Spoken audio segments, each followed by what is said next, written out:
qu'on a décidé pour cette présentation. Bon, on a mis des slides, mais pour nous, l'idée, c'est vraiment plus le partage d'expérience et je pense que c'est un peu en phase avec aussi les raisons qui vous amènent à vous connecter. On va rien montrer de spectaculaire, mais plus Mais partez pas. des représentations photos de différentes étapes. Alors, donc l'idée, c'était plutôt de partager un petit peu effectivement les étapes qui nous ont amenés avec Romain à créer. Donc, alors, vous connaissez Romain, peut-être pas vous, Benjamin. Donc, moi, je m'appelle Virginie. Et Non, donc, euh, avec Romain, on a créé une structure. Toi, c'était en quelle année, Romain? C'était un peu avant moi, je crois. 2017. Ouais, moi 2017. 2017. En 2017, donc une structure qui s'appelait à la base MrBot. Tu vas nous en dire plus. Et ensuite, tu as créé Trizy. Et, ben, vas-y, je te laisse en fait présenter déjà ces deux structures Ouais, alors il n'y a Romain. qu'une structure, mais ouais, du coup, effectivement, moi j'ai créé donc, une agence de conception et développement de chatbot donc, en 2017 qui s'appelle donc MrBot. Donc, on accompagnait des clients, bah, collectivités comme Ménade qui est connecté et de nombreux autres, et publics, entreprises aussi, privées, etc. Et donc on concevait pour eux des agents conversationnels. Et en 2019, on a travaillé avec la métropole de Bordeaux sur un projet de chatbot autour de la gestion des déchets. Et on s'est rendu compte qu'il y avait une vraie attente des collectivités sur ce sujet-là, une complexité à communiquer efficacement sur les déchets. Et de là, on a amorcé un pivot qui est un peu un changement, une évolution de l'activité de l'entreprise. On est passé d'un modèle où on crée des chatbots sur mesure, vraiment au format agence, comme une agence qui fait des sites web, à un modèle où on a un produit sur étagère, qui est donc Trizy, la solution qu'on propose donc aujourd'hui aux collectivités pour les accompagner dans la communication autour des déchets. Et donc là, on a une vraie offre sur étagère, un produit packagé qu'on vend sous forme de licence, qui a pu en avoir avec ce qu'on pouvait faire avec MrBot, où c'était plutôt de l'accompagnement, de la conception et une licence très faible. Donc ça, c'était en 2019 qu'on a opéré ce pivot. Et donc aujourd'hui, on a les deux activités qui continuent un peu en parallèle, mais MrBot qui représente plus beaucoup de projets, mais c'est ce qui nous a permis de financer le développement de Trizy. Très bien. Et donc, pour ma part, moi, j'ai créé le potager d'à côté en 2018. Et le potager d'à côté, c'est une démarche qui a pour objectif de faciliter l'accès aux fruits et légumes locaux et de saison grâce à des maraîchers qui vont proposer leur production, leur surplus et leur déclassé, mais aussi des particuliers qui vont proposer leur surplus de jardin. Surplus de jardin. L'idée, c'est vraiment en même temps, de en même temps, oui, ouais, ça c'est pas très français ce que je veux dire, mais bon, en facilitant l'accès aux fruits et légumes locaux de saison, l'idée c'est aussi d'éviter le gaspillage qui est massif puisque ça représente 2 millions de tonnes à peu près par an dans les jardins en France et en même temps créer du lien social. Donc on a créé un outil qui est une plateforme qui permet donc à la fois aux maraîchers et aux particuliers de proposer leurs fruits et légumes, leurs plants, leurs produits cuisinés également. Donc c'est ouvert à toute la France et aujourd'hui on a 8 000 inscrits, un peu plus de 8 000 inscrits 500 jardins à peu près. Et voilà, nous aussi, on a beaucoup évolué par rapport à l'idée de départ. Même si on garde la même mission, on a dû vraiment voilà, se bouger pour faire vivre cette démarche et la pérenniser. Donc, voilà. Donc, les partages d'expérience aujourd'hui sont vraiment en toute humilité, en tout cas en ce qui me concerne, parce que Romain Non, moi pas c'est du un tout. peu. Non, non, je plaisante. Mais Non, en bien fait, sûr. c'est intéressant parce que sans le savoir, à chaque fois, on se retrouve à deux, tous les deux, avec Romain. Ce qui nous rapproche, en fait, avec Romain, c'est qu'on a créé deux structures à impact. C'était pas forcément l'intention de départ, toi, Romain, mais finalement, Complètement. On va en parler. Ouais. tu t'es laissé on va dire, ben voilà, convaincre par l'impact. Donc, on a ces deux structures à impact positif sur la société et l'environnement. Et donc, on est tous les deux reconnus d'utilité sociale. On a un agrément qui est l'agrément ESUS, voilà, qui reconnaît notre utilité sociale. Et ce n'est pas juste des mots, puisqu'en fait, nos statuts ont été rédigés, modifiés, en fait, tous les deux en ce qui nous concerne, pour être reconnus d'utilité sociale. voilà, ça c'est la petite parenthèse. Alors, c'est ce qui nous amène à être ensemble aussi, je pense, sur cette présentation, c'est qu'on a été tous les deux accompagnés par le SPN dans le cadre du programme Startinov, qui est un super programme.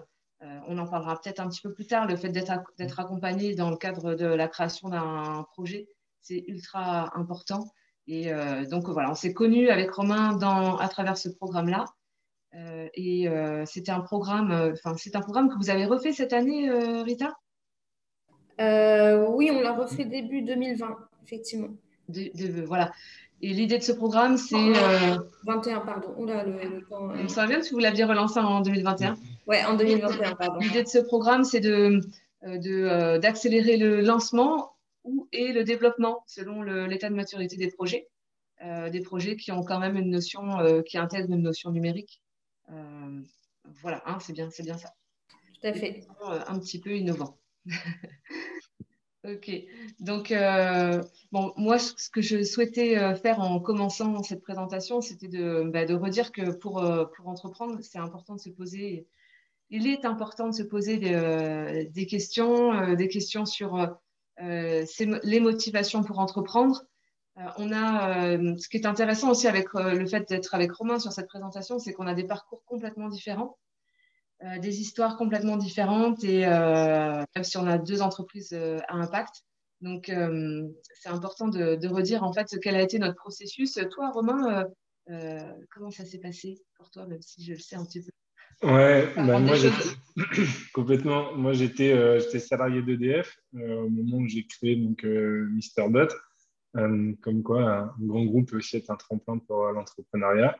Et c'est un truc que j'ai toujours en tête de créer mon entreprise. Et finalement, le fait d'intégrer un grand groupe et d'être frustré de pas mal de choses, de se rendre compte que on peut avoir plein d'idées, qu'il y a plein de moyens, de ressources pour faire des belles choses. Parfois, on est frustré parce qu'on n'a pas l'impression que ces belles choses sont toujours faites. Il y a beaucoup d'inertie. On a l'impression de prendre du retard sur beaucoup de choses, de ne pas aller au rythme où on pourrait aller avec tous les moyens qui sont à disposition. Et finalement, ça m'a encore plus donné envie de me lancer et justement de me dire, je pourrais aller à mon propre rythme et si ça fonctionne, tant mieux. Si ça fonctionne pas, je m'en prendrai qu'à moi. Et donc, j'ai créé MrBot tout en étant toujours salarié EDF. J'étais chercheur à la R&D.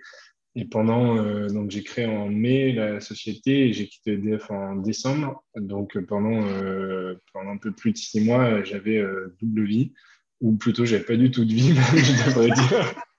C'était plutôt ça, la réalité. Mais l'avantage, c'est que ça a permis de faire un filet de sécurité. En fait, j'ai quitté EDF quand on commençait à avoir des premiers clients, quand l'entreprise commençait à décoller, ce qui a permis de se lancer en se disant qu'on ne se lance pas que sur une idée. Parce que, comme toi, Virginie, je crois que tu t'en parleras, mais en tant que salarié d'EDF, on était assimilé fonctionnaire et du coup, on n'a pas le droit au Pôle emploi. Et donc, ça, c'était pour d'autres raisons, mais du coup, on s'est retrouvés dans la même situation tous les deux.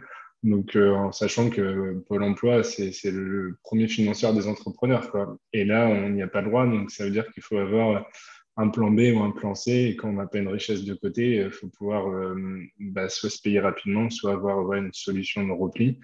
Et donc là, en gros, moi, je suis parti d'EDF avec à peu près un an de salaire. Enfin, un an de salaire, non. Avec un an de charge, on va dire, pour payer les courses et le loyer, mais pas vraiment un an de salaire d'EDF. Donc, en gros, je savais que voilà, j'avais ça pour me lancer, pour réussir à faire quelque chose au bout d'un an, quoi. Ouais. En fait, du coup, sur notre situation avant le fait de s'intéresser à la création d'entreprise, ça a été un petit peu similaire parce que, alors, comme Romain le disait en rigolant au début, moi, j'ai travaillé pour Microsoft pendant 7 ans. J'étais basée à l'île Maurice et donc, voilà. Finalement, moi, de mon côté, c'est un petit peu pareil. C'est au bout de 7 ans, beaucoup d'énergie à donner. Enfin, voilà, je mettais beaucoup d'énergie dans mon travail chez Microsoft. Moi, j'étais responsable du segment PME, en fait, et de grossiste, je ne sais pas si vous êtes du domaine informatique, peut-être plus Ménade. Mais donc, je gérais 3 distributeurs. Et donc, je me levais très tôt le matin et je terminais très tard le soir. Et j'adorais ce que je faisais, hein, il n'y avait pas de débat. Mais donc, à un moment donné, je me suis dit que j'avais envie de faire quelque chose qui avait plus de sens pour moi et pour les autres. Et j'avais moi aussi dans l'idée de créer une entreprise sans savoir forcément tout ce que ça représentait. Mais en tout cas, j'avais un peu l'impression que j'avais quelques cartes en ma faveur d'un point de vue management, commercial, marketing, communication. Donc voilà, je me suis dit pourquoi pas se lancer maintenant. Donc à un stade aussi où l'évolution m'a mené peut-être dans des pays qui m'intéressaient pas trop d'un point de vue familial. Donc je suis rentrée en France et je me suis intéressée à la création d'entreprises. Le but, c'était vraiment de rentrer et de créer une entreprise. Donc, comme moi, je suis rentrée en France, je n'avais pas de salaire. Et donc, c'est super important à ce moment-là de se poser. Alors, peut-être avec son entourage. Moi, j'ai toujours un mari et donc 2 enfants. Donc, c'était moins le cas pour toi, Romain. C'est clair. Mais donc, il était super important à ce moment-là de se poser et puis de réfléchir effectivement aux motivations, qu'est-ce qui nous poussait à entreprendre, qu'est-ce qui allait nous motiver en tant qu'entrepreneur aussi en termes d'activité pour se lever tôt le matin et se coucher tard le soir et rester motivé quelles que soient les épreuves. Et puis se poser et puis réfléchir voilà, à ces considérations financières, organisationnelles, voilà, donc concrètement pour toi, Romain, et autant que pour moi, on ne va plus avoir de salaire. Donc, combien de temps on peut tenir? Le but, c'est vraiment de se payer le plus tôt possible. Hein, mais voilà, combien de temps on peut tenir et puis être transparent avec son entourage proche. Hein. Je parle d'entourage proche parce que moi, mes parents, ils ont juste su que je quittais Microsoft. Donc déjà, ça les a rendus un petit peu. Mais je leur ai dit très très tard ce que j'allais faire. Tout le mode projet, finalement, pendant tout le mode projet, je n'ai pas partagé ce que j'allais faire. Mais en tout cas, avoir le soutien de son entourage, pour moi, c'est important et je pense que ça l'est d'autant plus aujourd'hui parce qu'au bout de 3 ans, on se rend compte que ce n'est pas simple. Rien n'est simple. Et donc, voilà, je ne sais pas ce que tu en penses, toi, Romain.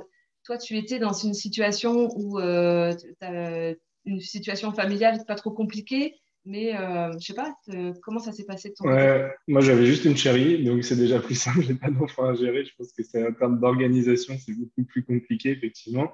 Mais c'est sûr que ça rentre en compte parce que bah, ça impacte forcément sur quand même ta vie au quotidien. Enfin, tu te déconnectes jamais réellement, surtout au début, hein, les week-ends, tu sais pas ce que ça veut dire, tous les jours fériés, les soirs, les matins, enfin, tu y es tout le temps.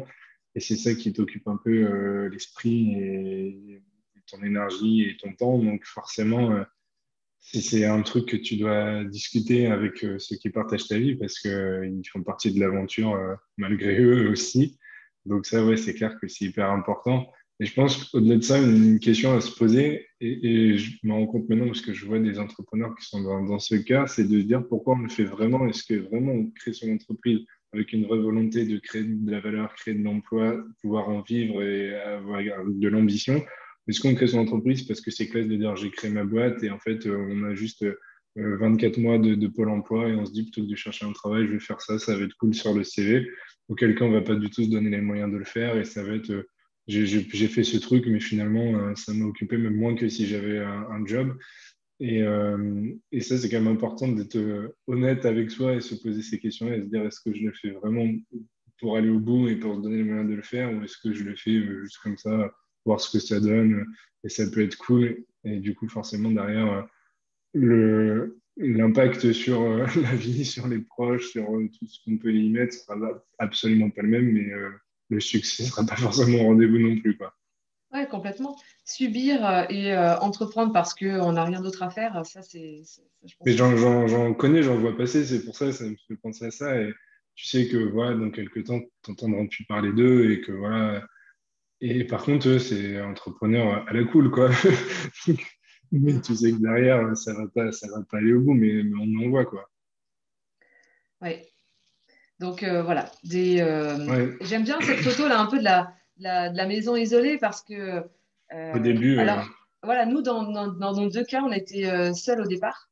ouais. Et je pense que ce qui a été super important, en plus d'avoir le soutien des proches, de s'être posé les bonnes questions, très rapidement avec Romain. Alors toi déjà, Romain, tu as été pour moi, tu étais dans un des meilleurs contextes puisque tu as été intrapreneur, donc tu as bossé sur ton projet pendant que tu bossais encore. Donc il y a tu as eu quand même, ils ont aménagé ton temps de travail par rapport à ça, Romain, toi, ou pas du tout? Non, pas du tout. Et ça s'est Dommage. plutôt, ouais, non, ça s'est pas très bien passé mon départ parce que justement, mon manager direct voulait pas forcément que je quitte EDF. Et du coup, ils ont tout fait pour me retenir, mais ils savaient que j'ai bossé sur le projet, donc ils essayaient de faire en sorte que je puisse pas vraiment y bosser, même si j'étais sur le départ. Enfin, c'était un peu compliqué à ce niveau-là.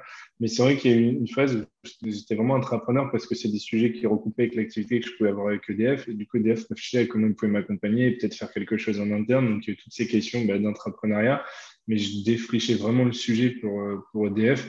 Donc, il n'y avait pas vraiment de dispositif en place, il n'y avait pas vraiment de choses en place. Donc, j'ai un petit peu essuyé les plâtres. Et donc, c'était à la fois intéressant, mais c'était un peu mode explorateur. Mais tu avances en marchant, mais en même temps, pas simple non plus. Tu sais pas où tu vas. Enfin, tout est un peu en équilibre autour de toi. À un moment, il faut prendre des décisions. Et à un moment, quand ça ne bougeait pas suffisamment, je pensais de quitter le navire pour aller sur mon voilier, quoi.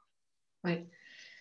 En tout cas, quand on est seul au départ, et d'autant plus quand on est seul, je pense qu'il est super important en tout cas, moi, je trouve que c'est important et ça a été important et ça a été une des bonnes décisions, c'est de s'entourer assez rapidement Mm. de structures d'accompagnement. Donc, euh, moi, de mon côté, j'ai bossé sur mon projet d'abord en solo et ensuite, j'ai été incubée au sein de l'incubateur du Grand Angoulême. Et bon, après, c'est un jeune incubateur, hein, celui du Grand Angoulême, mais j'ai quand même eu un coach et ça, je pense que ça a été bénéfique. Donc, toi de ton côté, tu n'as pas été incubé, mais voilà, on a intégré. Tu n'as pas été incubé, toi, Romain, du coup. Non, Mais après, on a participé au pas à Grand programme Angoulême. Ouais. Startinov. Voilà, on a participé au programme Startinov et vraiment s'entourer de gens qui entreprennent, de gens positifs, constructifs, sans non plus passer ses journées à parler parce qu'il faut quand même avancer à un moment donné. Mais voilà, c'est s'entourer de personnes qui entreprennent et qui potentiellement vont aussi pouvoir nous apporter un peu de méthode.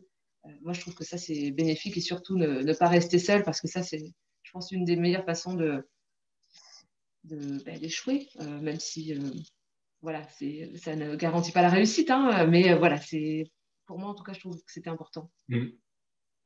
Petite question. Startinov, du coup, c'est un événement qui est sur une durée assez courte.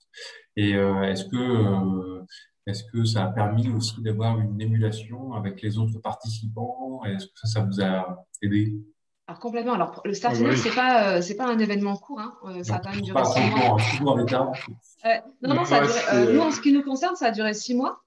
Ouais, même un peu. même un peu plus, je crois. Ouais. Voilà. Et on a eu à la fois des sessions collectives, donc ça, c'était super, vraiment super, sur des sujets qui nous intéressaient tous, même si nous, avec Romain, on était sur des états d'avancement un peu plus avancés, justement. Donc, mais oui, c'était super parce qu'il y avait des sessions collectives et ensuite, on avait des sessions individuelles avec un entrepreneur en résidence qui abordait voilà, des sujets avec nous un peu plus en profondeur. Ouais, c'est vrai qu'il y a une vraie effervescence au niveau de la promo. On était une petite dizaine.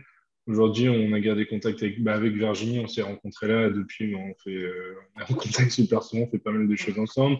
Une autre entreprise avec qui on travaille aujourd'hui maintenant, qui est devenue un client. Enfin, on a tous gardé des liens et on est tous en contact. Et c'est vrai que c'était peut-être les premiers entrepreneurs avec qui on a partagé les galères du début. Donc, forcément, ça crée des liens, quoi.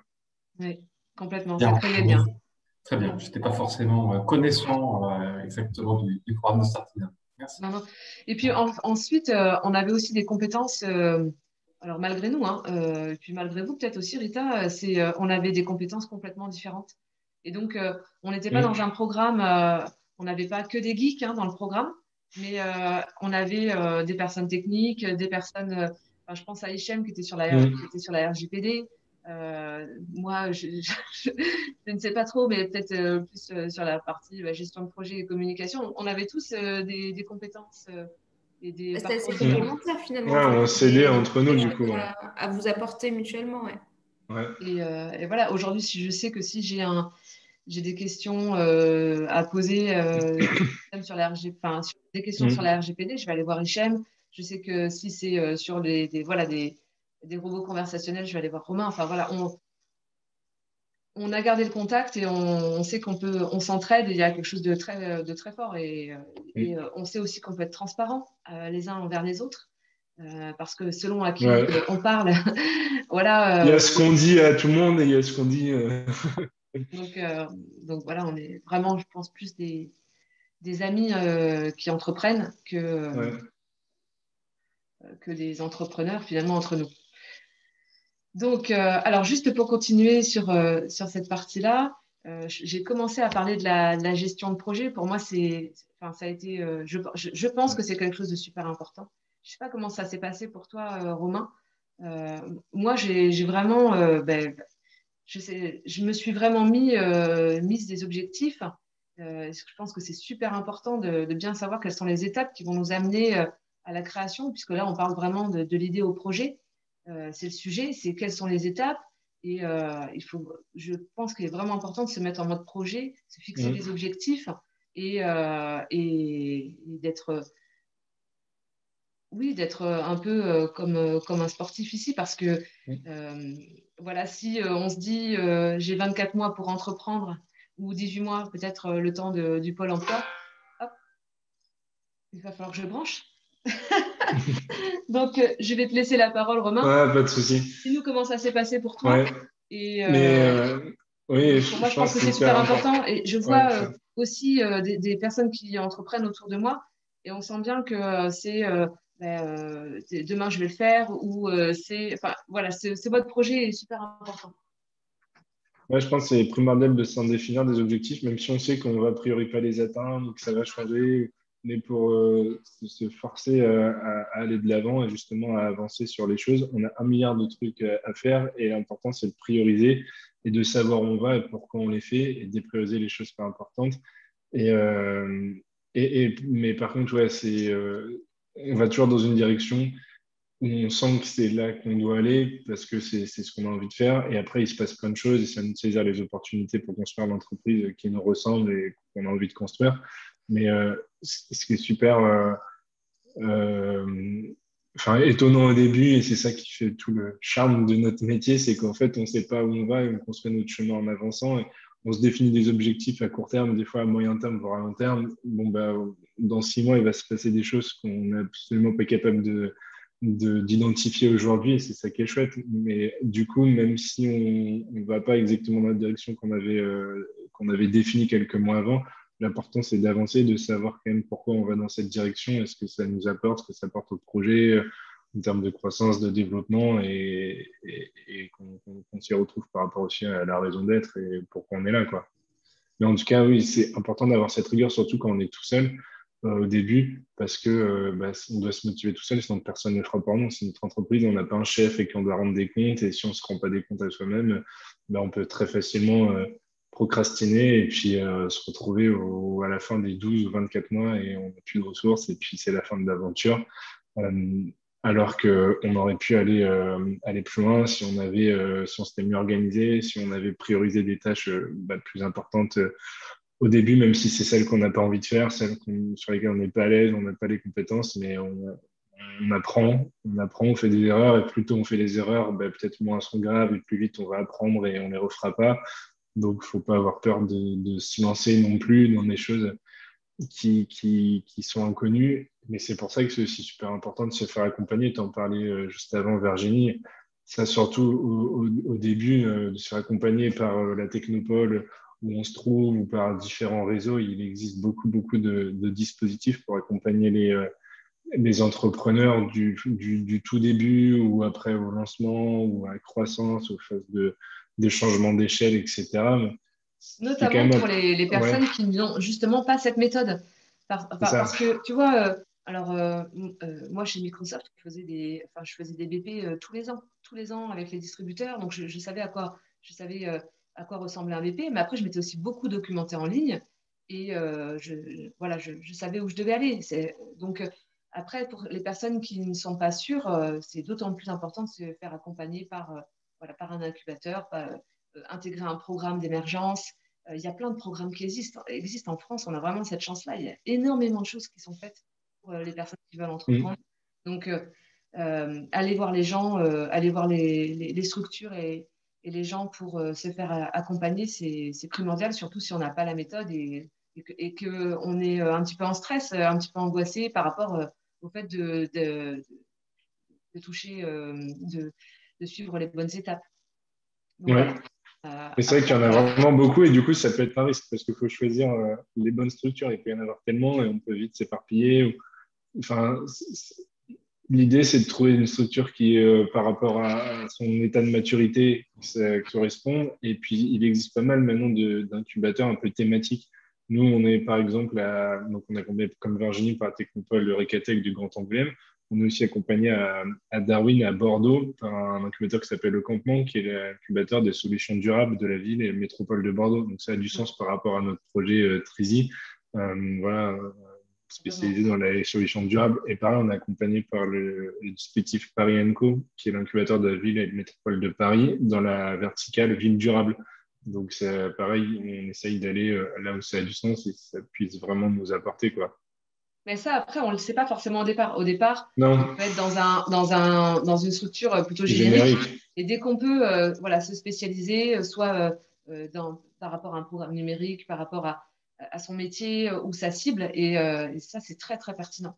En termes de Voilà. réseau, en termes de tout, ça sera super Complètement. intéressant. Mais après, le risque, c'est de s'éparpiller. C'est vrai que nous, on est beaucoup accompagnés et du coup, forcément, on ne profite pas de 100% de tous ces dispositifs. Sinon, on passerait nos journées à faire des webinars et des cocktails. Enfin, souvent, c'est plus compliqué. Mais on s'y retrouve quand même à chaque fois, même si, il y en a qui coûtent un peu cher. Mais derrière, on va trouver soit un partenaire qui va complètement changer la suite de l'aventure, soit ça va nous ouvrir un marché, soit ça va nous faire acquérir certaines compétences qu'on n'aurait pas eues différemment ou certains réseaux. Donc, l'important, c'est de savoir pourquoi on y va et de s'assurer qu'on trouve son compte, quoi. Je serais intéressé par, pardon. Je serais intéressé par savoir, oui, quelle a été un petit peu l'histoire. Pourquoi aller dans un incubateur, aller dans un autre, qu'est-ce qu'ils amenaient qui était plus intéressant et du coup, comment concilier ces différents accompagnements, hein. Tu disais que ben, ça ne paraît pas forcément de pouvoir bénéficier à 100% des accompagnements Mm. de chaque structure. Si tu peux juste revenir un petit peu sur un historique de pourquoi, qu'est-ce qui a amené à aller vers un autre dispositif, ça m'intéresse. En fait, nous, on a commencé. J'ai créé la boîte, ben, j'étais encore sur Paris, enfin, en région parisienne. D'ailleurs, c'est à ce moment-là qu'on avait commencé à travailler avec Ménade. Et après, j'ai quitté Paris en 2018 et je suis venu à Angoulême. Donc, sur Paris, on n'a pas été accompagné. C'était tellement compliqué, on avait tellement de partout finalement que je ne savais pas trop où aller, comment, pourquoi. Et là, je découvrais un peu l'écosystème entrepreneuriat, donc je ne savais même pas quoi faire. Donc, j'ai fait. Arrivé sur Angoulême, c'était beaucoup plus simple, c'est à taille humaine. Donc, je me suis rapproché de l'agglomération de Grand Angoulême. Il y avait la Technopole qui accompagnait les porteurs de projets. C'était le point d'entrée, on va dire, assez logique. Donc, je me suis rapproché de la Technopole qui m'a proposé de rentrer dans le dispositif de la Technopole, d'accompagnement, d'avoir aussi des locaux. Donc, c'est ce que j'ai fait. Donc ça s'est fait de manière assez naturelle. Ensuite, quand l'équipe s'est agrandie, j'ai recruté des gens sur Bordeaux parce que j'avais du mal à trouver certains profils sur Angoulême. Donc là, il a fallu soit trouver des locaux sur Bordeaux pour mettre une partie d'équipe ou en tout cas pour pouvoir avoir quelque chose. Donc plutôt que de juste prendre un espace de coworking, je me suis dit peut-être c'est l'occasion de profiter aussi d'un dispositif d'accompagnement, d'un deuxième. Et finalement, j'ai regardé un petit peu ce qu'il y avait. J'avais déjà plus de recul, j'avais du réseau aussi sur Bordeaux. Je me suis aussi fait conseiller et finalement, j'ai choisi le campement déjà parce que c'est un dispositif public rattaché à la métropole et à la ville de Bordeaux et aussi parce que c'était vraiment dans nos thématiques des solutions durables. Et je pense que c'est important. Enfin, souvent, je privilégie les accompagnements publics parce que je suis un peu méfiant de tous les dispositifs privés, parce que quand même, les dispositifs privés, ils sont là pour se faire des sous quelque part. Donc, soit ils vont prendre des parts dans le projet, soit ça va coûter très cher, soit ils vont pas servir à grand-chose et c'est plutôt nous qui allons leur servir pour avoir de la visibilité, de l'image, on aide des startups, machin, regarder qui on aide alors qu'en fait, ils nous aident pas. Et ça, je dis ça aussi parce que je l'ai expérimenté. Donc, du coup, ça s'est fait comme ça pour Bordeaux. Et après, le dernier qu'on a rejoint, donc c'est Paris Co, parce qu'on travaille avec les collectivités. Et sur Paris, c'est un gros plus d'être accompagné par Paris Co pour travailler notamment avec la ville de Paris, avec la métropole. Euh, donc, c'est pour ça plutôt que j'ai choisi celui-ci.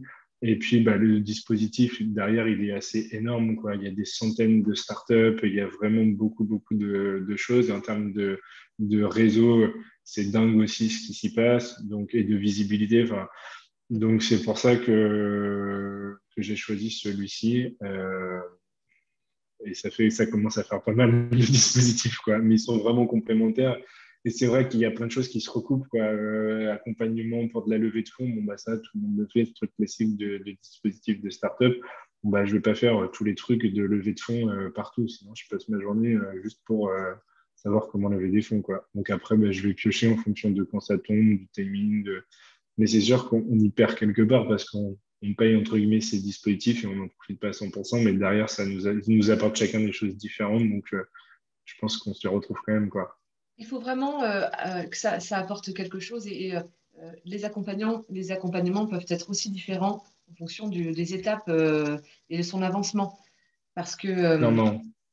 clairement, Ah ouais. c'est super important. Et au début, bah, on commence avec un incubateur, ensuite on va avoir un accélérateur, peut-être après on va avoir une autre thématique. Et en plus de ce réseau et des rencontres qu'on va avoir dans le cadre de l'accompagnement qui vont peut-être être utiles pour la suite, ce sont ces personnes comme Rita au sein du SPN, comme Amélie Châtelain qui est au Grand Angoulême, enfin comme toi, les personnes que tu vas avoir à Bordeaux. Ce sont ensuite aussi des personnes qui font quelque part un peu de la veille pour nous, pour tous les programmes qui peuvent nous être utiles. Et je pense ici, quand on était au stade de l'accélération, même si c'était encore finalement encore les débuts, hein, on a bénéficié d'une aide pour financer des développements complémentaires sur la plateforme. Ça, franchement, je pense que j'aurais jamais trouvé cette aide si j'avais été toute seule. Et Mm. voilà. Donc ces structures-là vont aussi nous apporter des connaissances sur les aides qu'on peut obtenir, les programmes qui vont nous être utiles. Et finalement, ils font cette veille aussi pour nous parce qu'ils nous connaissent, ils savent où on en est. Et ça, c'est un gain de temps pour nous et certainement voilà, comme je disais, des aides ou des programmes qu'on n'aurait jamais découverts par nous-mêmes. Parce que c'est Mm. vraiment des méandres. Hein. Voilà, tous ces programmes-là, c'est impossible de savoir où ils sont, quoi. Ils sont cachés dans des hiérarchies d'Internet. Je ne sais pas. Ouais, de manière générale, pour intégrer tout l'écosystème, c'est le meilleur moyen de rejoindre ces dispositifs. Enfin, voilà, comme je dis, c'est eux qui font un peu les fouines, qui vont chercher toutes les infos qui ont de la valeur pour nous. Et juste en lisant leur newsletter, c'est un gain de temps de fou, quoi. Ouais. Mais vraiment, je Et pense tous que ça les passe quand même par réseaux. l'humain. Ça passe quand même par l'humain, Romain, parce que Oui, ils nous oui, non, mais connaissent, ils savent où le on en est, réseau ils qu'ils savent organisent, de le quoi on a besoin. networking, c'est La ça. Non, newsletter, non, mais c'est moi, sûr. honnêtement, je la lis pas Ouais, mais forcément. enfin, oui, je dis la newsletter. Et c'est eux qui viennent vers nous pour nous dire, tiens, ça. Et Oui, Rita, elle le fait encore. Hein. oui, c'est Juste clair. 39, c'était il y a quoi, 2 ans? 3 ans? Ouais, on a fini, ouais, il y a 2 ans. Ouais, Et, 2019, fin et 2019. encore, Rita, aujourd'hui, nous envoie un truc, Ouais, c'est vrai, c'est ça vrai. t'intéresserait pas, ou un truc comme ça. Et ça, c'est génial. C'est génial pour nous, vraiment. Donc, c'était la PTI, c'était se faire financer de la veille concurrentielle par un bureau d'études, c'est les bons appels à projets, parce que les appels à projets où tu perds ton temps à créer un dossier, On franchement, en a tous fait. ouais. Donc, et encore, on le fait. Enfin, moi, pour moi, je le fais encore. C'est les bons appels à projets. Il y en a eu plein dernièrement. C'est être sur les bons appels à projets. Voilà. Donc, bon, là, je pense que le point qu'on voulait faire ici, c'était être accompagné. C'est primordial, à la fois pour la méthode, pour être sûr d'avancer, mais en plus parce que ça va nous être utile à tout point de vue. Ça nous amène donc forcément au sujet voilà, de l'idée au Des projet. sous. Si tu n'as pas un BP, il faut le faire pour soi. il faut le faire pour soi absolument, parce que si on ne prend pas le temps de faire un BP à ce moment-là, on ne le fera pas après. Enfin, il y a aussi de l'idée au projet, il y a tout ce qu'on a le temps de faire avant de se lancer, qu'on n'aura plus le temps de faire après. Le BP, c'est un BP qui va, si je devais, enfin, c'est quelque chose qui est mis à jour finalement, on pourrait presque le mettre à jour tous les mois. Mais voilà, un BP béton, c'est primordial à la fois pour soi, et puis bien sûr, ensuite pour la recherche de financement. Donc, euh, toi, tu avais fait un BP, Romain? Ouais, alors moi, et les tableaux Excel, ça n'a jamais été mon truc. Mais oui, pas le choix. Et comme tu dis, je pense que le plus important, c'est de le faire pour soi, pour savoir où on va, ne serait-ce que pour regarder les dépenses, les rentrées et savoir à un moment donné Oui. si ça le fait, quoi, ou si ça le fait pas. Et après, c'est vrai que faut adapter par rapport à ce qu'on a l'habitude de faire, d'utiliser, qu'on soit à l'aise avec un outil. Moi, je sais que j'ai un tableau Excel que je me suis fait où j'ai le suivi des projets. Des trucs qui se signent ou pas avec des objectifs et puis les dépenses, mais un truc super simplifié où je sais que je peux piloter ça avec au quotidien et c'est super simple à utiliser. Et après, j'ai un BP un peu plus en bonne et due forme pour les recherches de financement, les dossiers, les appels à projets, les subventions, les concours. Et après, chacun demande des trucs un peu différents, mais on a la trame principale, quoi. Puis dans tous les cas, on l'adapte toujours un peu en fonction des cahiers des charges, des attentes. Faut pas le dire ça, mais forcément, on va adapter les chiffres pour que ça soit, ça reflète voilà, une belle réalité, on va dire. Mais c'est le jeu du BP. Mais en tout cas, ouais, il y a le BP qui doit être beau, qu'on présente. Et puis, mais le plus important, je pense, ouais, comme tu dis, c'est celui qui nous sert à piloter l'activité. Et c'est important que le chef d'entreprise il sache les dépenses, toutes les dépenses tous les mois, tous les revenus et que ça permet de trouver l'équilibre, savoir si on peut recruter, s'il faut attendre, s'il faut faire Ça, des c'est déjà la économies. phase d'après.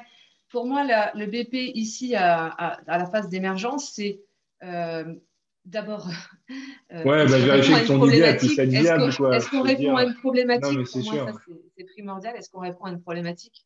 Bah, ça, c'est même dans La l'étude bonne de idée, marché, hein. on peut avoir l'idée du siècle, mais il faut suivre les étapes pour valider cette idée du Ouais, siècle. ouais, ça, Est-ce qu'on répond à une problématique? Moi, je pense que ça peut aider pour la suite. Après, si on pense qu'on a la super idée et que de toute façon, on va arriver à la vente, bah, peut-être que ce sera le cas, hein. Mais répondre à une problématique, ça aide. Quelle est la solution? Est-ce que cette solution, elle existe déjà ou comment je me différencie? Quel est l'état de la concurrence? Et puis, il y a des deux éléments de base pour moi qui est le business canvas, qui est quand même un, en fait, ouais. on pourrait commencer par ça. On part, même avant de se lancer dans une rédaction de BP, on part du business canvas qui regroupe en fait toutes les briques importantes du projet, c'est-à-dire effectivement la problématique, la solution, la concurrence, l'environnement, l'environnement peut-être légal, les canaux de distribution, voilà, tout ça, c'est rassemblé, on le positionne, c'est des briques il y a des modèles qui se trouvent sur Internet, le Business Canvas. Moi, j'ai trouvé que c'était un outil super important qui est un peu un résumé du BP. Et ensuite quand on a résolu un peu déjà tous ces éléments-là, on peut se lancer dans une rédaction de BP. Voilà, se lancer dans une rédaction sans avoir pensé, regarder son Business Canvas, pour moi, c'est d'abord le fond, puis ensuite la forme. Et puis, les autres éléments, c'est de base, c'est le SWOT. D'ailleurs, le SWOT, on peut le faire pour soi-même avant d'entreprendre. Quand on parlait de motivation pour entreprendre tout à l'heure, ben, faire un SWOT de soi-même, pour moi, Ouais. c'est très pertinent. Mais bien sûr, le SWOT de l'entreprise, donc c'est quoi en français le SWOT d'ailleurs on dit bien SWOT en Bah, français? on dit SWOT, je crois, en français, je sais pas. Voilà, donc ça c'est aussi basique, mais c'est forcément important de l'avoir. Et puis après, le prévisionnel. Le prévisionnel, comme dit Romain, c'est ultra important de passer du temps dessus. L'expert comptable ne va jamais faire le prévisionnel pour nous, ça c'est pas vrai, hein. D'ailleurs, je ne sais pas comment ça s'est passé pour toi, Romain, mais en gros, on leur donne la machine et puis eux, en fait, ils valident bien sûr les aspects, mais Ouais, moi, j'avais pas de toute la sous, donc je me réflexion, suis débrouillé tout seul au début. la réflexion, c'est toi. Donc après, ils vont peut-être apporter certaines notions sur les aspects, sur les honoraires comptables que tu aurais peut-être oublié. et les honoraires d'avocat.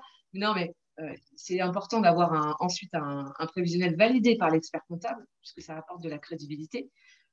Mais vraiment, ce temps qu'on va passer sur le prévisionnel, c'est important pour nous. Et même encore aujourd'hui, je me dis que mon prévisionnel, j'aurais dû passer plus de temps. Mais il y avait quelqu'un qui m'avait dit avant d'entreprendre, et je trouvais que c'était ultra pertinent, quand tu as fait ton prévisionnel, tu es sûr de toi. Là, c'est bon, là, tu as passé 3 mois sur ton prévisionnel, et ben, tu peux considérer que tu vas mettre 2 fois plus de temps avec 2 fois moins de moyens. Donc, c'est au moins vrai pour moi. Mais après, voilà, ça va forcément être différent selon les cas. Mais réfléchir aux charges qu'on va avoir mais vraiment sans les amoindrir, parce que des fois, on veut caler, on veut que ça passe. Non, si ça passe pas, il faut réfléchir à nouveau. Et ensuite… On a beau être en mode startup, il y a toujours des charges qui sont là. Et auxquelles tu n'as pas pensé. Non, c'est clair. Et notamment d'un point de vue numérique. Pardon. Ouais. Quand j'entends un prévisionnel, c'est très important, mais c'est sûr que j'imagine que votre prévisionnel, il a évolué au fur et à mesure de l'avancement du projet. En fait, c'est vraiment un outil qui évolue au fil de l'eau. Le prévisionnel, par définition, il est toujours faux, c'est des projections. Tout à fait. Et puis, il s'affine au fur et à mesure, voilà, conjointement avec la direction qui est prise. Honnêtement, un vrai prévisionnel, pour moi, c'est un prévisionnel d'1 an à nos états. Et encore, c'est déjà long. Non, mais au moins 1 an pour se fixer des objectifs et se donner les moyens de les atteindre. Mais après, c'est vrai que les banquiers vont demander des prévisionnels à 3-5 ans. Mais après, tu vois, nous deux, c'est le cas, je pense, pour nous deux, Virginie. On est vraiment des startups dans le sens où, enfin, on n'est pas défini ce que c'est une startup, mais en gros, on est un peu à la recherche de notre modèle économique. Et toi comme moi, on est en train encore en ce moment de tester des choses, d'aller voir d'autres typologies de clients, d'autres offres, d'autres choses qu'on peut vendre de manière différente. Et là, pour le coup, on est tous les deux au même point. On teste des choses, des nouveaux pricing, des nouvelles offres, des nouveaux segments de marché, etc. Donc, en ayant tout ça en tête, c'est encore plus compliqué de faire un prévisionnel pour 1 an. 1 an, c'est super long. On ne sait même pas ce qu'on va faire dans 2 mois, dans 3 mois. Donc, on le fait parce que, comme tu dis, il faut se mettre des objectifs et il faut quand même pas être en freestyle total.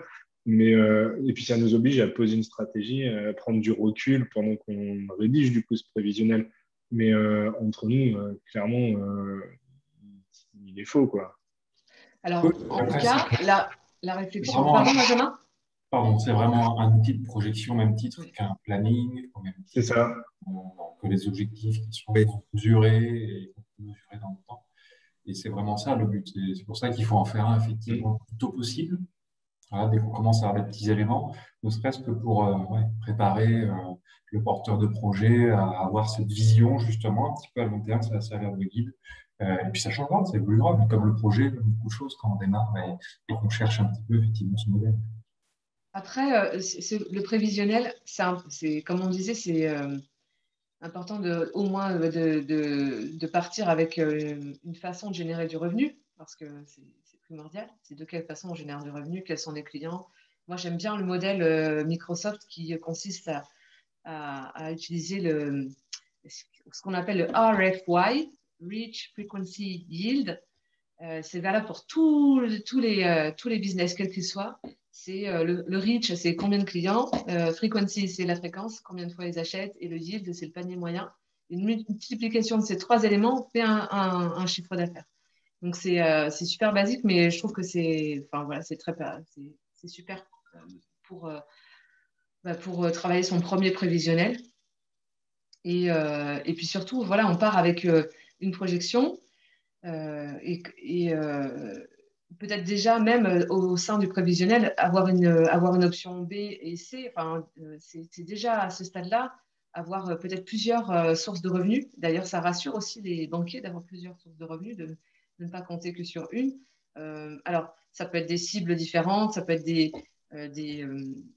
prestations différentes, mais voilà, pensez déjà à plusieurs moyens de générer du revenu au départ. Et c'est vrai que nous, on est parti avec une projection et en fait, elle a vite évolué. Et on a en fait 1 an. On ne peut pas faire une projection et se dire 1 an après, voilà ce que je vais faire maintenant. Non, on fait une projection. Et si au bout de 3 mois, là, ça n'a pas donné ce qu'on voulait, et bien là, on est déjà en train de réévaluer, de repenser à d'autres sources de revenus. Et voilà, c'est pour ça que sur ce point-là, Romain, tu as raison, on n'a pas la possibilité, ça bouge tout le temps, quoi. Ça bouge tout le temps. Et pour moi, 3 mois, c'est quand même un bon délai pour se dire, voilà, je pars avec quelque chose là. Ouais, c'est ça.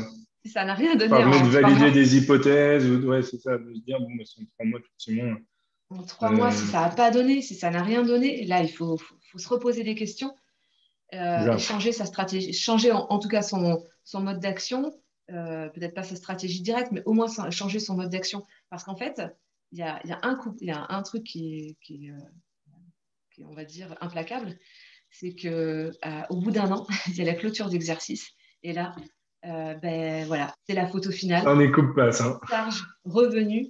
Et là, si on n'est pas dedans, et moi, franchement, je n'ai pas été dedans la première année, ni la deuxième année. J'espère y être pour la troisième. Mais voilà, quand on arrive le moment de la clôture, ben, c'est trop tard. On ne peut plus rien faire à ce moment-là. Tu as un mois où tu vas aller tirer tout Le ce que coup tu peux près est tirer. tombé. Mais non, c'est pour ça qu'il faut vraiment être super agile et se dire, au bout de 3 mois, si ça n'a rien donné, là, il faut vraiment se remettre en question et puis repartir sur quelque chose et quelque chose peut-être de plus accessible. Voilà, donc c'est au bout d'un an, quel que soit, et d'ailleurs que ce soit le cas pour une entreprise à impact, pour une entreprise lambda ou pour une association, voilà, cette notion comptable, elle est quand même rédhibitoire. Oui, effectivement, bah là, je pense qu'on en parle un petit peu parce que la capacité de se remettre en question, là, peut-être tous les mois, tous les 3 mois, voire tous les jours, ça, c'est super important. Et là, on s'est dit avec Romain, l'image des montagnes russes, c'est tellement pas un mythe. C'est pire que des montagnes russes, en fait. Je ne sais pas si j'ai pas tous les jours. On passe de Thomas Pesquet au plongeur à 120 mètres sous l'océan. C'est clair. Non, c'est exactement ça. Et parfois, dans la même journée, on peut avoir un super truc qui se signe génial, on ne l'attendait pas. Et puis, juste après, bah, un truc qu'on attendait absolument, un gros dossier qui devait passer et qui ne passe pas. Et, enfin, c'est ça tout le temps. C'est vrai que c'est psychologiquement, des fois, ouais, c'est compliqué. On passe par un peu tous les états. Et en plus, bah, voilà, faut pas forcément montrer. Quand ça va pas aux équipes pour pas démoraliser tout le monde, il faut toujours garder un peu voilà, la tête haute et tout, même si on sait que ça va pas bien et qu'on s'inquiète pour la suite, mais faut pas renvoyer voilà, ces émotions négatives.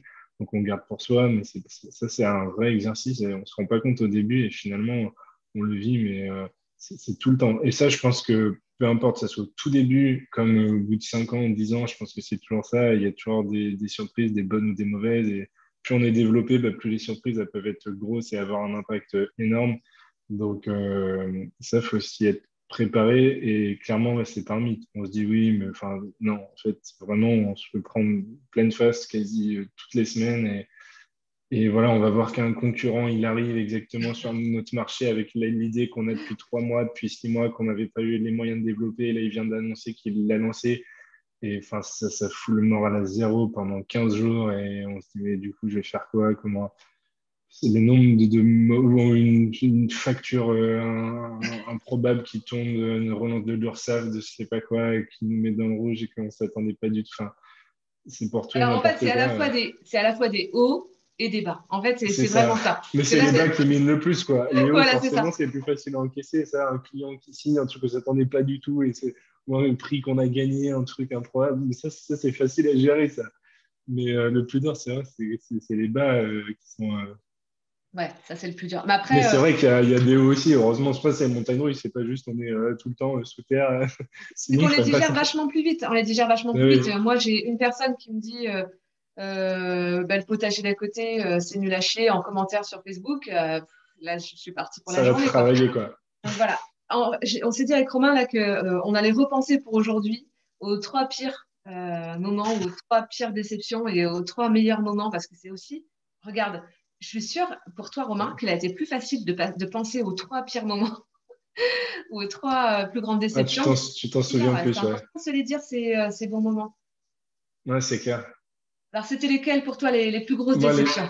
Moi, les pires, le premier, il n'y en a pas un en particulier, mais c'est quand tu reçois une réponse négative sur un gros dossier sur lequel tu étais sûr que ça allait passer, un appel d'offres, un concours, et tu as passé vraiment des jours ou des semaines à bosser que sur ça. Et là, tu penses que ça va passer et tu reçois le fameux mail comme quoi tu n'es pas pris pour un entretien.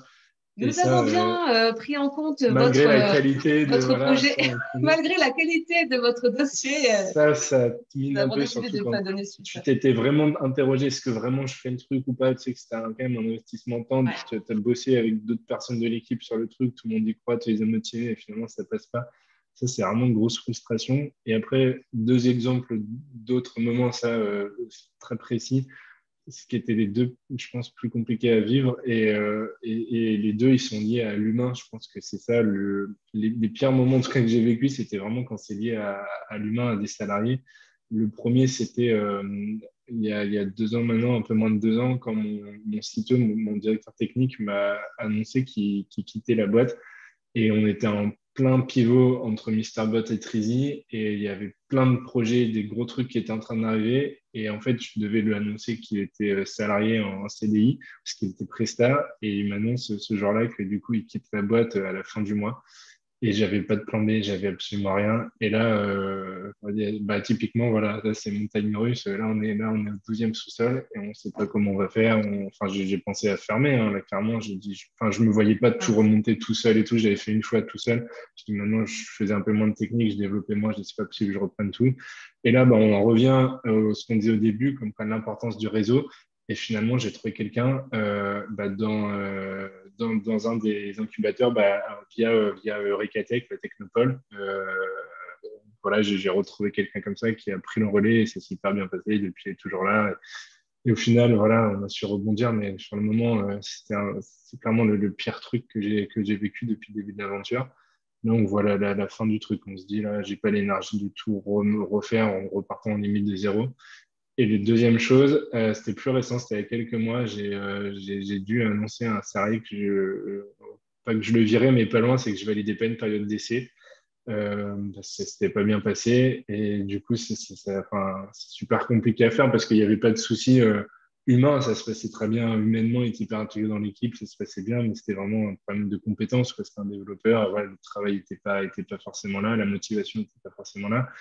Et du coup, voilà, lui annoncer, c'est qu'on le met un peu dans une mauvaise situation. C'était un apprenti, ça validait pas son année, il se retrouve à devoir payer son école. Dans la période Covid, c'est super compliqué de trouver une entreprise, mais on peut pas prendre en compte tout ça pour dire je vais quand même le garder, quoi. C'est pas possible. Et donc, du coup, ça, c'était vraiment la première fois que je faisais cet exercice. Et quand on se retrouve dans le bureau face à lui et qu'il faut lui annoncer alors qu'il s'attend pas du tout à ça en plus, ça, c'était vraiment compliqué à gérer.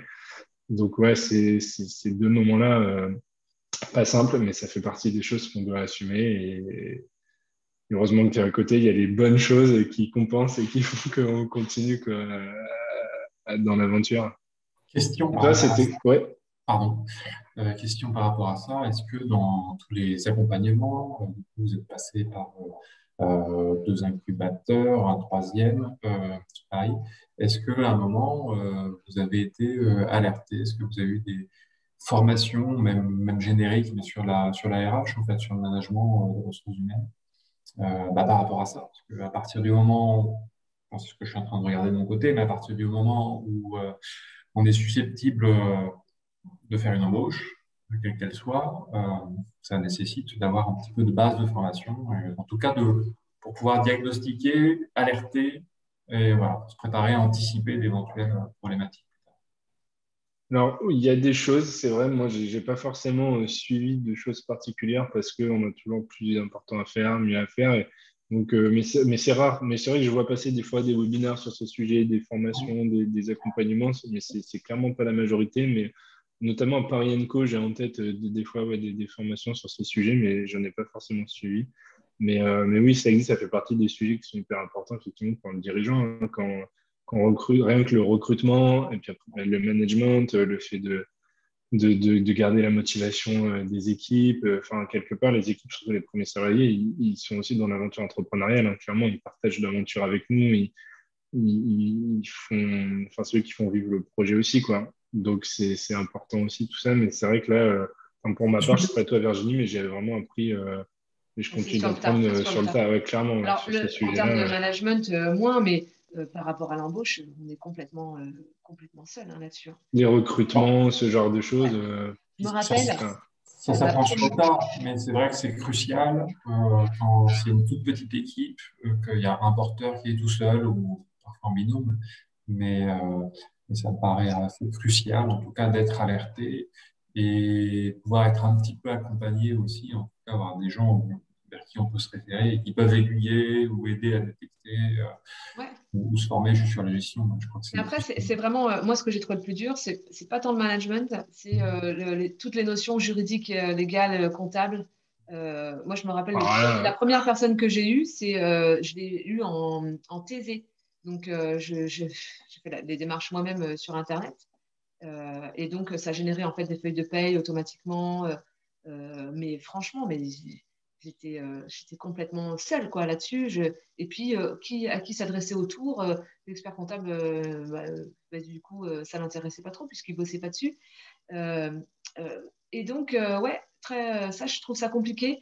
Et même encore, savoir, là, j'ai pris une apprentie, savoir exactement ce qu'on va payer, ensuite, ce qui va être pris en charge, et puis savoir qu'ensuite, il va y avoir de la gestion sociale derrière. Et du coup, l'expert comptable, enfin, pour moi, c'était impossible de gérer tout ça, tout l'administratif tout seul. Voilà, moi, je le sous-traite. C'est l'expert comptable qui gère l'URSSAF, les déclarations, tout ça. Mais ouais, ça, c'est pas tant le management. Souvent, en fait, on parle de management et les webinaires sont sur le management. En fait, c'est avant ça. Avant de parler de management, c'est le recrutement d'un point de vue technique. Comment ça se passe et qu'est-ce que ça implique derrière. Voilà. Donc, ça, c'est un vrai. Il y a un trou là-dessus, effectivement, dans la raquette. Ouais, là-dessus, alors après, c'est que c'est souvent effectivement le cabinet comptable qui prend le relais là-dessus, mais sur la partie management, c'est parce que toi, tu as déjà une expérience aussi. Ça te Oui, permet d'avoir déjà cette connaissance, compétence. oui, ouais, ouais, c'est vrai. Mais pour les autres, il y a quand même, les structures d'accompagnement le Mm. proposent. Nous, on est, enfin, le potager d'à côté est accompagné par Réseau Entreprendre aussi. Et pour moi, enfin, je le regrette tellement pas parce que Réseau Entreprendre ici, c'est les seuls qui sont restés post-création. En fait, tu as beaucoup d'accompagnements qui sont Ouais. pré-création, avant la création. Et une fois que tu es lancé, en fait, tu te retrouves seul. Et encore une fois, quand tu es seul, vraiment seul. Donc, Réseau Entreprendre, il reste là. Tu es mentoré pendant 2 ans par un chef d'entreprise. Tu peux décider des compétences du chef d'entreprise, justement. Moi, du coup, j'ai choisi de m'orienter vers la partie gestion comptable, parce que c'était voilà, des compétences que voilà, je n'avais pas expérimentées. Mais donc, oui, il était là, on se voyait tous les mois, et je peux te dire que au vu du premier prévisionnel, heureusement qu'il était là, parce que là, enfin, l'alarme a été, la sonnette a été Tiré. rapidement, quoi. Il fallait trouver des fonds, aller chercher des appels à projets, et on a limité la casse, quoi. Donc, c'est encore une fois important, quel que soit le stade, euh, d'avoir des gens expérimentés à ses côtés. Donc, le fait d'avoir le réseau Entreprendre, même encore aujourd'hui, me permet d'avoir accès à des personnes, poser des questions. Puis c'est rassurant. Tu sais que Ouais. si tu as des questions sur des sujets, tu n'étais pas seul, tu sais vers qui te tourner, tu sais qu'on va t'écouter, qu'on va t'aider. Ce côté quand même, Et on est un puis petit groupe. c'est bienveillant, quoi. Voilà, on est un petit groupe aussi, comme dans Startinov, donc des chefs d'entreprise qui se connaissent et qui, ensemble, on parle de façon transparente. On a une galère, on a une vraie question, il y a un sujet, donc on essaie de le résoudre ensemble. L'intelligence collective aussi intervient, c'est super intéressant dans ces cas-là. Et voilà, si j'ai une question où je suis vraiment bloquée, je sais que Réseau Entreprendre va me trouver quelqu'un pour répondre à ma question. Donc voilà. Donc, Merci. Mm. sur l'endurance physique et mentale, Ouais, c'est quoi, toi, alors, tes trois pires ah oui, souvenirs? les trois pires. Alors, les trois Ouais. pires, pour moi, ça a été de passer on est un peu les rois du monde chez Microsoft, et de revenir ici dans un contexte complètement différent, donc aucun réseau. J'avais ma famille ici, mais finalement, dans le domaine du travail, dans le domaine professionnel, j'avais personne. Et donc, tu passes du stade où tu es au top et tu arrives ici, bah, tu n'es plus bactère. Enfin, tu recommences à zéro. Tu recommences vraiment à zéro, voire moins que zéro. Et je pense un des pires moments, ça a été bah, quand j'étais en phase BP, voilà, en mode projet, et j'ai commencé à faire du porte-à-porte pour poser des questions aux gens. Et c'était horrible. C'était horrible parce que les gens t'ouvraient pas la porte. Ouais. Et donc, du coup, waouh, tu t'en prends plein la tête à ce moment-là. Pas très agréable. Et donc, ben là, pareil, donc c'était pas productif. Donc, hop, on se pose. Attends, là, ça va pas. On se pose. Non seulement c'est désagréable, mais en plus, c'est pas productif. On change de méthode. Et voilà, j'ai trouvé une méthode qui m'a permis d'avoir un peu plus de 100 réponses à des questionnaires, voilà, dans un contexte un peu plus sympa. Mais bah, après, c'est bien de se confronter. Donc, voilà, il faut être prêt à ça, je pense. À ce, voilà, voilà, avoir des moments peut-être un petit peu désagréables. Les pires moments, c'est aussi quand tu as passé du temps sur un projet et que ça passe pas parce que tu coches pas la case. Ça, C'est frustrant. Ouais, ça, c'est super frustrant. Et puis les clôtures d'exercice qui, pour moi, sont pas super cool. Mais voilà, ça, c'est des moments un peu difficiles. Après, dans les bons moments, c'est vraiment. Et en fait, j'ai pas trouvé les trois meilleurs moments. Mais forcément, quand tu as un projet, du coup, quand tu as un appel à projet ou quand tu réussis à passer des phases de concours. Mais les meilleurs moments pour moi, c'est quand on a ces reportages et que j'entends les gens parler du potager d'à côté. C'est juste du bonheur en barre. J'ai envie de pleurer. Tu dis, c'est mon projet, c'est moi qui ai fait ça, c'est ouf. Non, c'est pas tant c'est moi, c'est Non, mais enfin, vraiment c'est le utile. projet quoi, auquel tu Voilà, crois et qui voit le jour. Et... c'est vraiment utile. Les gens aiment pour des raisons qui m'ont amené jusque-là. Donc ça c'est génial. Voilà. Toi, du coup, tu n'as pas parlé de tes trois meilleurs moments? Non, du coup, moi, enfin, ce qui m'anime vraiment, ce que j'aime bien faire, et c'est rare en ce moment, ce qui est très cool, c'est j'aime bien quand tu as l'occasion de présenter ou pitcher ton projet devant des dizaines ou des centaines de personnes. Ça, j'adore ces moments-là. En ce moment, en plus, c'est super rare. Je trouve que c'est super stressant, mais parce que on sort un peu de l'ombre, on passe nos journées un peu derrière nos ordi à faire des trucs pas toujours intéressants. Et ces moments-là, on a l'occasion de présenter dans le cadre de concours, de différents événements. Ça, je trouve ça canon. Tu as une adrénaline particulière. Faut se livrer, faut tout lâcher en quelques minutes. Et après, souvent, tu as des échanges. Ça crée pas mal de choses derrière. Et ça c'est des moments vraiment que j'aime Ouais, beaucoup. Et c'est ça vrai. permet, avant ça, toute la préparation, de se poser, de réfléchir comment te présenter. Souvent, ça permet vraiment de se remettre en question, de se dévoiler un peu. Et donc, c'est ça, j'adore ces moments-là. Après, un moment super précis, une fois, il y a un client qui nous a dit en réunion, pendant un rendez-vous, il nous dit quand on a une réunion avec Trizy, on sait que ça va être une belle journée, c'est notre bouffée d'air de la semaine. Ça, c'est le truc, voilà. C'est le bonheur. Et c'est vraiment voilà, ce qu'on essaye de faire avec, surtout, on travaille avec des collectivités et souvent, c'est quand même, je pense, Ménette, tu diras pas l'inverse, c'est quand même très, comment dire, corporate, on va dire institutionnel, très carré. Il y a beaucoup de barrières et tout. Et nous, on arrive en mode un peu start-up, quoi. On essaye de casser un peu les codes, de créer une relation de confiance, de proximité. Et elles n'ont pas forcément l'habitude de ça, mais en même temps, mais on voit que ça leur déplaît pas non plus. Et du coup, quand on entend ça, on dit, OK, bah, nous aussi, ça nous fait super plaisir et c'est chouette. Et du coup, voilà, on sait pourquoi on se lève le matin. Et dernière chose, c'est un peu comme tu dis, un peu générique, mais quand on obtient voilà, une récompense, qu'on gagne quelque chose sur un concours et voilà, que c'est l'aboutissement d'un travail avec l'équipe, et ça, c'est quand même chouette. Et ça, c'est les mails qui font super plaisir, donc, ou les coups de fil d'ailleurs. Mm. Donc ça, et j'aurais même pu en rajouter un quatrième. Franchement, le moment que je préfère, c'est justement, ça me fait penser en me disant, c'est l'inverse, c'est quand moi j'appelle, quand on recrute quelqu'un et quand j'appelle la personne qui a été sélectionnée pour lui dire qu'elle a été sélectionnée. Mais ça, c'est mon petit moment, vraiment, j'adore. J'appelle et tu vois à la voix. Une fois, il y en a une, j'ai cru qu'elle allait pleurer tellement elle était heureuse et qu'elle y croyait pas. Elle me dit, mais non, mais c'est vrai. Et tout. Ben, oui, oui, non, non, je te fais une blague, en fait, t'es pas prise. Et vraiment, ça, c'est les moments, voilà, tu as l'impression de diffuser du bonheur et du coup, c'est super cool. Et ça, c'est le moment que je préfère dans les recrutements quand tu appelles et tu dis suite à l'entretien, bah, c'est bon, t'es pris. Voilà, ça, c'est mon petit moment de kiff. Alors, ouais, dans les rencontres, quoi. En fait, c'est l'humain dans tout Oui, ça, mais c'est ça, en c'est fait, c'est important. exactement les rencontres qu'on peut faire. Ça, c'est toujours super agréable, quoi. Tous les gens que tu croises. Et tu sais que voilà, tu as créé des choses avec, et puis tu pourras te recroiser dans plusieurs années, et ce que tu as fait, ça sera toujours là. Il y a une relation, il y a un lien qui est là, et ça, c'est fort. Après, on vit beaucoup avec Romain, et je pense que c'est le cas de plein d'entrepreneurs avec nos projets, quoi. Moi, je sais pas, enfin, Ouais, moi, quand je conduis dans ma voiture, je vois tous les arbres fruitiers sur les côtés. Quand je dors, je pense que je bah pense oui. au potager d'à côté. Quand je me couche, enfin, c'est J'ai des 100% photos de poubelles plein mon téléphone.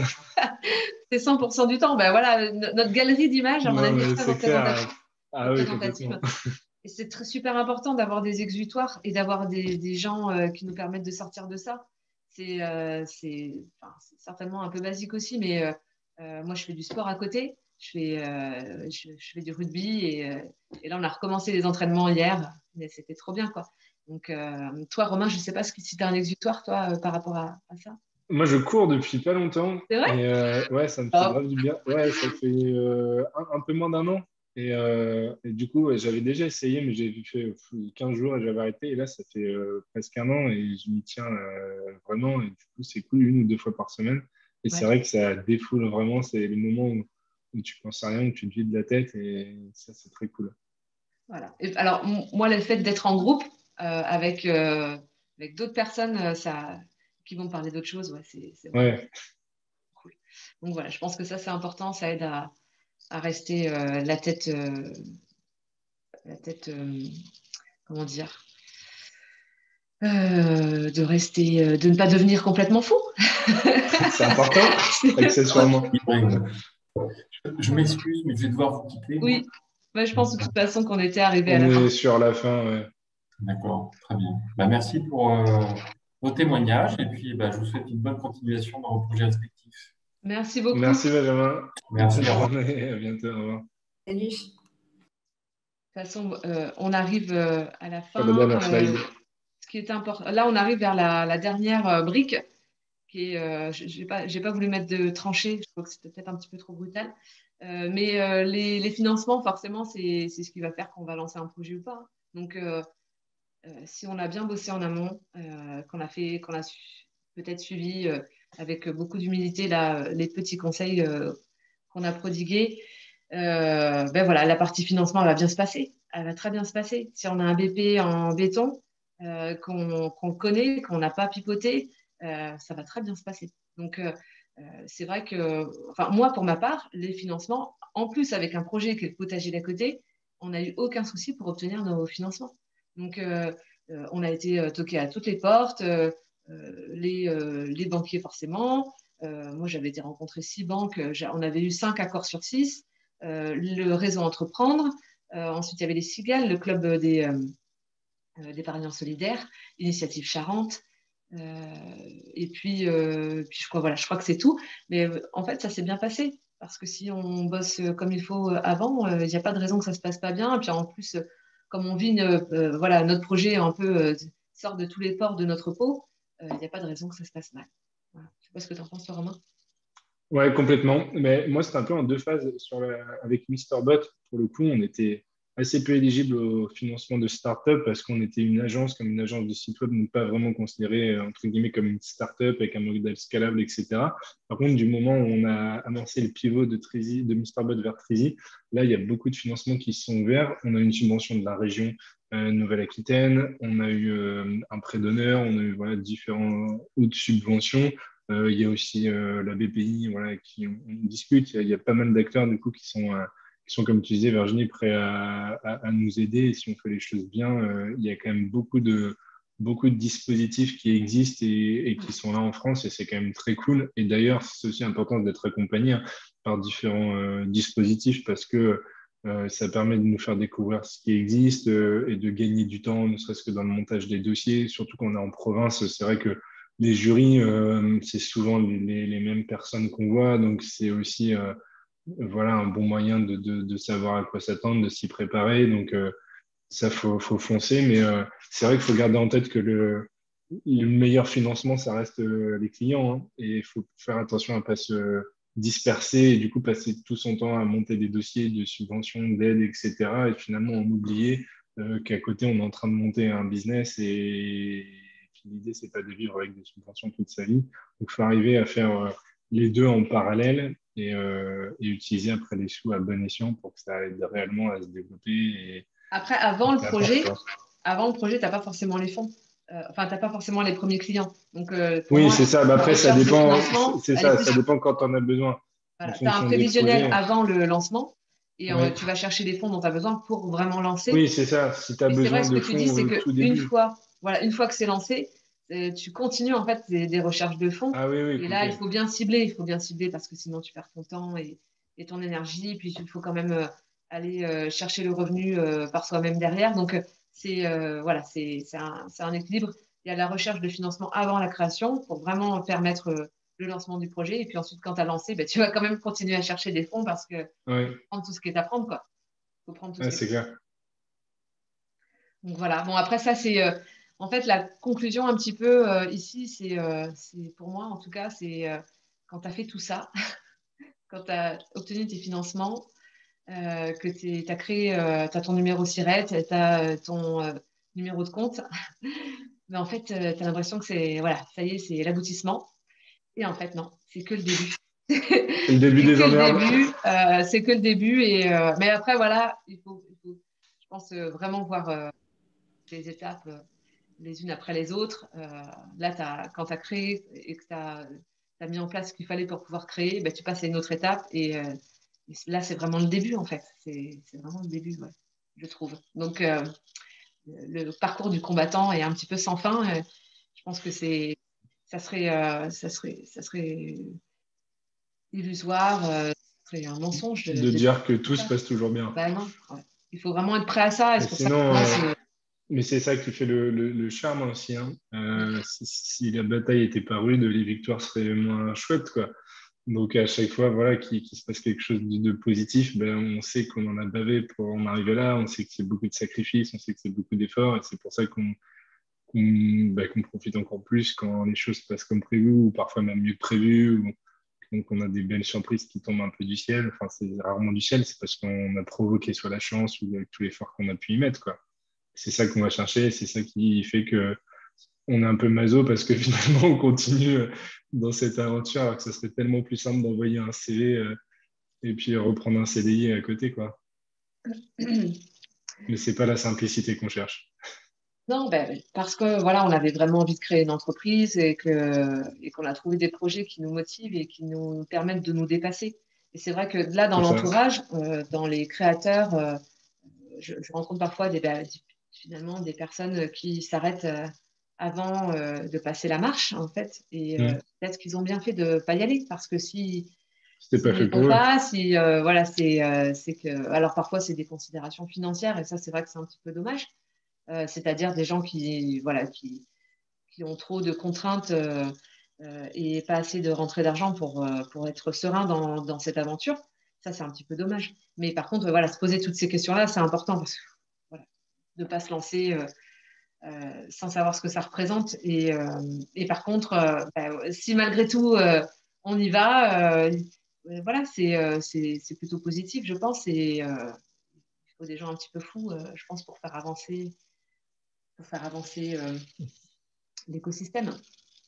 C'est beau ce que vous Oui, dites. Ouais, Ouais, c'est beau. ce sera le mot je de sais la pas combien fin. de temps il nous reste. Créer le monde de Ouais, demain. Bah, c'était le mot de la fin, là. J'ai je sais pas, pas combien oui, de temps il nous voilà. reste, mais j'aurais une seule petite question, mais plus par curiosité d'ailleurs qu'autre chose. Mais qu'est-ce qu'on dit au client numéro un, le tout premier? Déjà, est-ce qu'on lui dit que c'est le tout premier ou pas?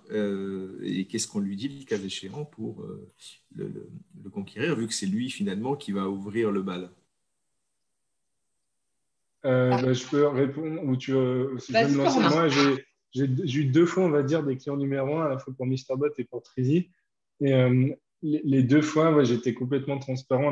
La première fois avec MrBot, en fait, quand j'ai eu l'idée de faire des bots au-delà d'EDF pour le coup et d'aller les vendre, Et je me suis dit, pour des collectivités, ça semble pertinent, mais exactement le projet qu'on a pu faire ensemble, hein, Ménade.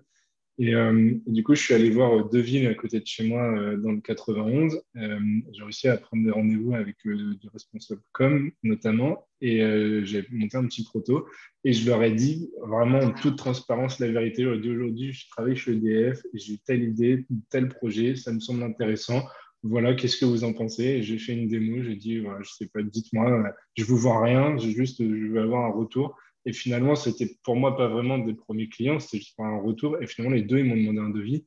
Et ensuite, ces deux-là, d'ailleurs, j'ai créé la structure juridique et j'ai envoyé les devis et ils sont signés. Et l'aventure a commencé comme ça. Et peut-être que si j'avais été à ces rendez-vous en mode je veux vendre un truc, peut-être j'aurais pas du tout vendu. Et là, vraiment, j'avais pas du tout l'intention de vendre, quoi. Et en fait, ça a vendu. Et pour Trizy, c'était un peu pareil finalement, parce qu'on a co-construit la solution avec deux collectivités. Et finalement, c'est devenu nos premiers clients et on a travaillé avec eux. Et pareil, on n'avait rien à leur vendre. Et une fois qu'on a créé le proto, on leur a mis à disposition pendant 6 mois. Et l'idée, c'était si ça vous plaît, vous payez. Et ça leur a plu. Et ensuite, ils ont payé. Donc, c'était vendu sans avoir vraiment vendu, tu vois. Après, c'est Moi, j'ai deux cas. J'ai joué la carte un peu transparence. ouais. On est en train de construire un truc. On en est là, un peu co-conception, co-création. Et voilà, donc pour moi, ça a payé les deux fois, quoi. Mais c'est un bon détail.